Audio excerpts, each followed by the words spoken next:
خو یوه خاطره وه چې د داود خان په وخت کې موږ چې مکتب یې نو زه په 12 بجو د مکتب نه رخصت شوم کور ته راغلم نو مور مې ورته وویل چې دلته جنګ ښخېږي او دا کتابونه مې ما کونجه کې چې پرېښول او بیرته مې چې مخ ورته وړولو نو ماته سخته ژړا راغله. مونږ سره ډېرې شولې کړي دي صیبین شولې صیبین بعد نه دي جوړ دي شولو ټول مراز وکړو زموږ منطقې سره هېڅ مرسته کومکونه نه کېږي مرستې چې وې هغه یې په مونږ بند کړی.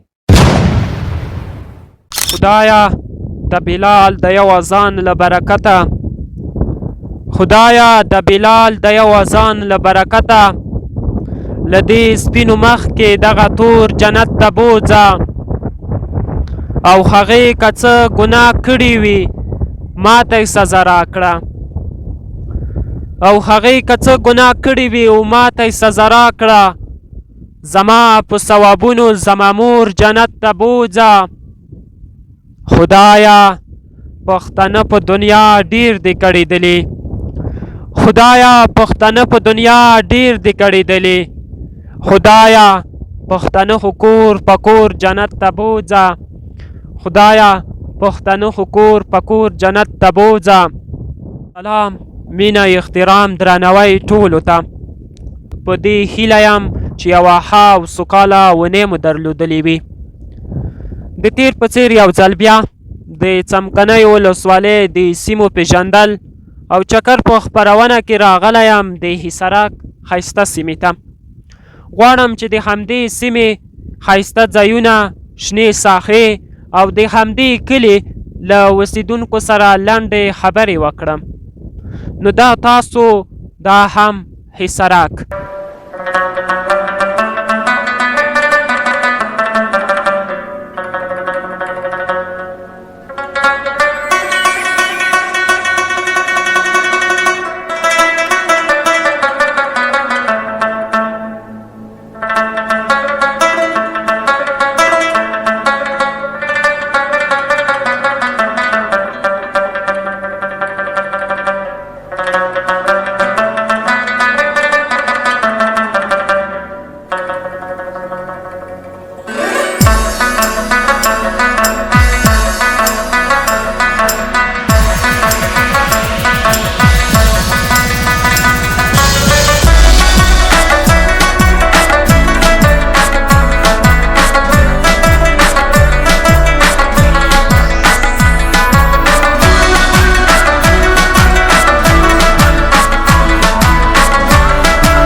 وعلیکم السلام ورحمت الله وبرکاتو. زه رسول ګل څمکنی د پکتیا ولایت د څمکنی ولسوالۍ اوسېدونکی یم. وظیفه خو بس موږ خپله کسبدار خلک یو چې رنګملي مو زده وه او اوس حال دا کار پیدا کېږي خو بس فعلا بېکاره یو. زده کړې مو د داود خان په وخت کې کړې وې د اووم صنف ته کامیاب شوم بیا د هغې نه ډلې جنګونه شول پاکستان ته وتښتو. خو ټول خاطرې دي خو یوه خاطره وه چې د داود خان په وخت کې موږ چې مکتب یې نو زه په 12 بجو د مکتب نه رخصت شوم کور ته راغلم نو مور مې ورته وویل چې دلته جنګ ښخېږي او تاسې لاړ شئ د ممبګانې کړئ. موږ ممبګانه په لوړي کې وه چې کوم ځای کلی نوم ده او ما دا کتابونه مې ما کونجه کې چې پرېښول او بیرته مې چې مخ ورته وړولو نو ماته سخته ژړا راغله. یوه لنډۍ به درته ووایم چې د جهان واړه ګلونه مې تلاش کړل هر یو ګل چې به یوم وفا یې نشته.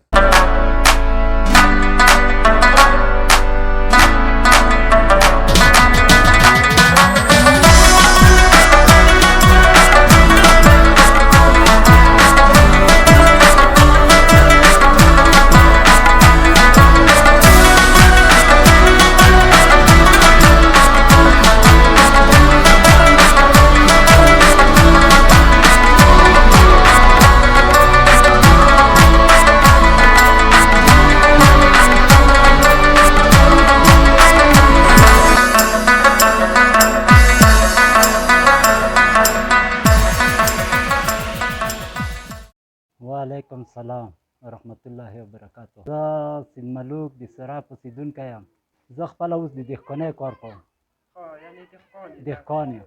مونږ سره ډېرې شولې کړي دي، سیبین، شولې. سیبین بعد نه دي جوړ دي، شولو ټول مرض وکړو، منطقه یې ژوبله ژوره شوه، مرضونه یې وکړل شولو، کالدوپو ټول مرض ویلي دي. زموږ منطقې سره هېڅ مرسته کومکونه نه کېږي. ځوانانو ته مې دا پیغام ده چې خپلو وظیفو کې، خپلو درسو کې کوشش وکړي چې بریالي شي. خلخوني وبڅلی ده هغه ته د درسو ته باید چې ښه کوشش وکړي، خپل درسونه په ښه مینه محبت ویایي.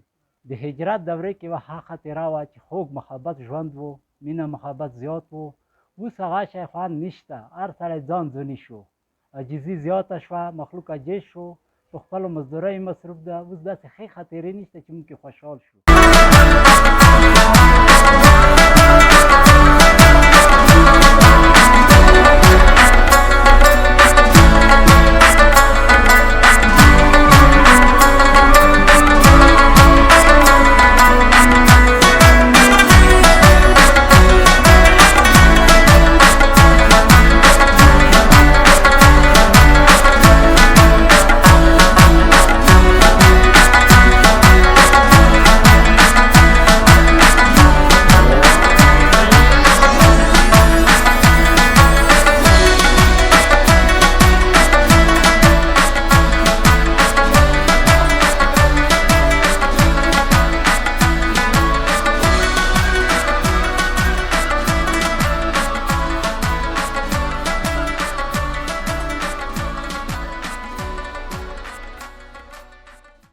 نوم مې شازیب څمکنی د پکتیا ولایت څمکنی ولسوالۍ خسره کلي اوسېدونکی یم.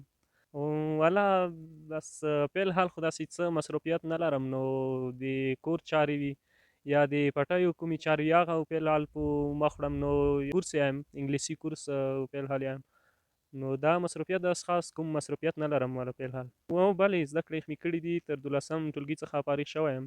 1400 کال کې 12م ټولګي څخه فارغ شوی یم.